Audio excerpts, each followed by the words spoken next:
ప్రపంచవ్యాప్తంగా డైనోసార్లపై అధ్యయనం జరుగుతూనే ఉంది. వాటికి సంబంధించిన ఆనవాళ్ల కోసం సైంటిస్టులు విస్తృతంగా పరిశోధనలు జరుపుతున్నారు. తాజాగా సెంట్రల్ చైనాలోని కింగ్లాంగ్ షాన్లో రాక్షస బల్లుల గుడ్లను శాస్త్రవేత్తలు గుర్తించారు.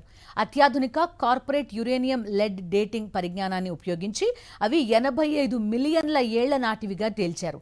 అయితే లక్షల సంవత్సరాల క్రితం డైనోసార్లు అంతరించిపోయాయని సైంటిస్టులు చెబుతుంటారు. కానీ చైనాలో దొరికిన వాటి గుడ్ల ద్వారా డైనోసార్ల చరిత్ర అందరూ ఊహించిన దానికంటే కూడా పురాతనమైనదని స్పష్టమవుతోంది.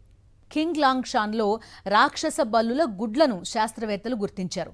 అత్యాధునిక కార్పొరేట్ యురేనియం లెడ్ డేటింగ్ పరిజ్ఞానాన్ని ఉపయోగించి అవి 85 మిలియన్ల ఏళ్ల నాటివిగా తేల్చారు.